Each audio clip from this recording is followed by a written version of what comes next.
ಸೂರ್ಯನಿಗೆ ಗ್ರಹಣ ಜಾಸ್ತಿ ದಿನ ಹಿಡಿಯೋದಿಲ್ಲ. ಈ ಮಾತು ನಿಜ ಆಗಿದ್ದಿದ್ರೆ ಚೆನ್ನಾಗಿರೋದು, ಬಟ್ ಮುಂದೆ ನಿಜ ಆಗಲಿ ಅಂತ ಕೇಳ್ಕೊಳ್ಳೋಣ. 3-4 ಸರಿ ಟ್ರೈಲರ್ನ ನೋಡಿದೆ. ಗಾಡ್ ಪ್ರಾಮಿಸ್ಸು ಒಂದು ಕಡೆನೂ ಸ್ಟೋರಿ ಬಗ್ಗೆ ಒಂದು ಇಂಟು ಕೂಡ ಬಿಟ್ಕೊಡೋದಕ್ಕೆ ಟ್ರೈ ಮಾಡಿಲ್ಲ ಡೈರೆಕ್ಟ್ರಲ್ಲಿ. ಬರೀ ಈ ಒಂದು ಟ್ರೈಲರ್ನಲ್ಲಿ ಕ್ವಾಲಿಟಿನ ತೋರಿಸಿದ್ದಾರೆ ಅಷ್ಟೇ. ಸಿನಿಮಾದ ಕತೆ ಎಲ್ಲನೂ ಕೂಡ ನಾವು ಥಿಯೇಟರ್ನಲ್ಲೇ ನೋಡ್ಕೊಬೇಕು ಅಂತ ನಮಗೆ ಬಿಟ್ಬಿಟ್ಟಿದ್ದಾರೆ. ನಾನು ಇದ್ದಂಗೆ ಸ್ಟ್ರೈಟಾಗಿ ಯಾವುದೇ ಫಿಲ್ಟರ್ ಇಲ್ದಾಗ ಮಾತಾಡ್ತೀನಿ. ಅದಕ್ಕೂ ಮುಂಚೆ ಎಲ್ಲರಿಗೂ welcome back to my channel. The devil Darshan ಅವರ ಅಪ್ಕಮಿಂಗ್ ಮೂವಿ. ನೆಕ್ಸ್ಟ್ ಸಿನಿಮಾ ಯಾವಾಗ ಬರ್ತದೋ ಗೊತ್ತಿಲ್ಲ. ಅವರ ಸಿನಿಮಾ ಬಂದು ಕಾಟರ ಆಲ್ಮೋಸ್ಟ್ ಅಲ್ಲಿ 2 ವರ್ಷ ಆಗ್ತಾ ಬಂತು.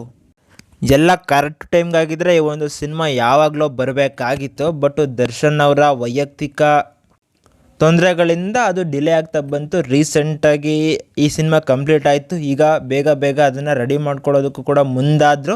ಒಟ್ಟಿನಲ್ಲಿ ಈ ವರ್ಷದ ಎಂಡಲ್ಲಿ ಅವರು ಬರ್ತೀವಿ ಅಂತ ಹೇಳಿದ್ರು, ಕೊಟ್ಟ ಮಾತನ್ನ ಉಳಿಸ್ಕೊಂಡ್ರು.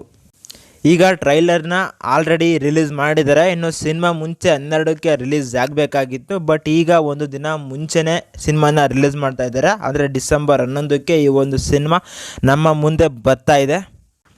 ಇನ್ನು ದರ್ಶನ್ ಅವರ ಫ್ಯಾನ್ಸ್ಗೆ ಈ ಒಂದು ಸೆಲೆಬ್ರೇಷನ್ನು ಯಾವ ಥರ ಇರುತ್ತೋ ಗೊತ್ತಿಲ್ಲ. ಅವರು ಅದನ್ನು ಸೆಲೆಬ್ರೇಟ್ ಮಾಡ್ಕೊಬೇಕು ಅಥವಾ ದರ್ಶನ್ ಅವರು ಒಳಗಡೆ ಇರೋದಕ್ಕೆ ಬೇಜಾರು ಮಾಡ್ಕೊಬೇಕು. ಈ ಒಂದು ಸಿನಿಮಾದ ರಿಲೀಸ್ ಟೈಮಲ್ಲಿ ಅವರು ಅವರ ಜೊತೆ ಫ್ಯಾನ್ಸ್ ಜೊತೆ ಇಲ್ವಲ್ಲ ಅನ್ನೋ ಒಂದು ಬೇಜಾರು ಕೂಡ ಎಲ್ಲರಲ್ಲೂ ಕೂಡ ಇರುತ್ತೆ. ಬಟ್ ಏನೇ ಆದರೂ ಕಾನೂನು ಮುಂದೆ ಯಾರೂ ದೊಡ್ಡವರಲ್ಲ. ಈ ಎಲ್ಲ ಸಮಸ್ಯೆಗಳಿಂದ ಅವರು ಆಚೆ ಬರಲಿ ಅಂತ ಕೇಳ್ಕೊಳ್ಳೋಣ. ಇನ್ನು ಟ್ರೈಲರ್ ವಿಷಯಕ್ಕೆ ಬಂದರೆ ನಿಜವಾಗ್ಲೂ ಹೇಳ್ತೀನಿ, ಸ್ಟೋರಿ ಬಗ್ಗೆ ನನಗೆಲ್ಲೂ ಕೂಡ ಒಂದು ಸುಳಿವು ಕೂಡ ಸಿಕ್ಕಿಲ್ಲ. ನಿಮಗೇನಾದರೂ ಸ್ಟೋರಿ ಬಗ್ಗೆ ಗೊತ್ತಿದ್ದರೆ ಕೆಳಗಡೆ ಕಮೆಂಟಲ್ಲಿ ಆ ಒಂದು ಸ್ಟೋರಿ ಬಗ್ಗೆ ಬರೀರಿ. ಬಟ್ ನನಗೆ ಕೆಲವೊಂದು ಕಡೆ ಅಬ್ಸರ್ವ್ ಮಾಡ್ತಾ ಇದ್ದರೆ ಏನೋ ಒಂದು ಅನ್ಯಾಯ ನಮ್ಮ ಹೀರೋಗೆ ಆಗಿರುತ್ತೆ ಅನ್ನೋ ಥರ ಕಾಣಿಸ್ತೈತೆ. ಆ ಒಂದು ಅನ್ಯಾಯಕ್ಕೆ ರಿವೆಂಜ್ನ ತೊಗೊಳೋದಕ್ಕೆ ಹೋಗ್ಬೋದೇನೋ.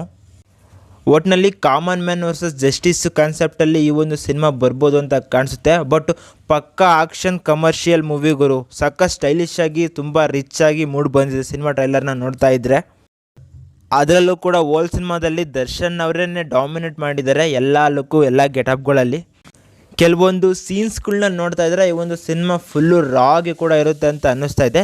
ನನಗೆ ಯಾಕೋ ಕಾಮನ್ ಮ್ಯಾನ್ ವರ್ಸಸ್ಸು ಜಸ್ಟಿಸ್ ಅನ್ನೋ ಕಾನ್ಸೆಪ್ಟು ಜಾಸ್ತಿ ಎದ್ದು ಕಾಣಿಸ್ತಾ ಇದೆ ಅಂತ ಅನ್ನಿಸ್ತಾ ಇದೆ. ಬಟ್ ದರ್ಶನ್ ಅವರು ಬರ್ತಾ ದೊಡ್ಡ ಸುಪೀರಿಯರ್ ಆಗಿರ್ತಾರೆ. ಅವ್ರನ್ನ ಯಾರೂ ಕೂಡ ಬೀಟ್ ಮಾಡೋಕ್ಕಾಗ್ದಿಲ್ದಿರೋ ಸಿಚುವೇಷನಲ್ಲಿ ಅವ್ರು ಇದ್ದಾರೆ. ಅವ್ರನ್ನ ಬೀಟ್ ಮಾಡ್ತಾರೋ ಇಲ್ವೋ ಅಂತ ನಾವು ಸಿನಿಮಾದಲ್ಲೇ ನೋಡಿ ತಿಳ್ಕೊಬೇಕೇನೋ.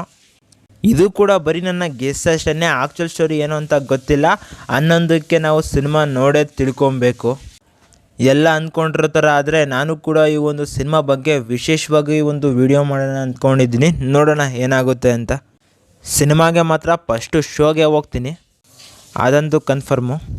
ಇನ್ನು ಈ ಒಂದು ಟ್ರೈಲರ್ನ ನೋಡ್ತಾ ಇದ್ದರೆ ಗೊತ್ತಾಗೋದೇನಪ್ಪ ಅಂದರೆ ಸಿನಿಮಾದ ಕ್ವಾಲಿಟಿ ಈ ಥರ ಇದೆ. ಸ್ಟೋರಿ ಎಲ್ಲ ಬೇಕು ಅಂದರೆ ನೀವು ಥಿಯೇಟ್ರಿಗೆ ಬಂದು ನೋಡಿ ಸಿನಿಮಾನ. ಅದೇ ಒಂದಗ್ಲು ಅನ್ನ ಕೊಟ್ಬಿಟ್ಟು ಹಿಂಗಿದೆ ಅನ್ನ, ಆಮೇಲೆ ನೀನು ಫುಲ್ಲು ತಟ್ಟೆ ಅನ್ನ ತಿನ್ನಬೇಕು ಅಂತ ಹೇಳ್ದಂಗಿದೆ ಇದನ್ನು.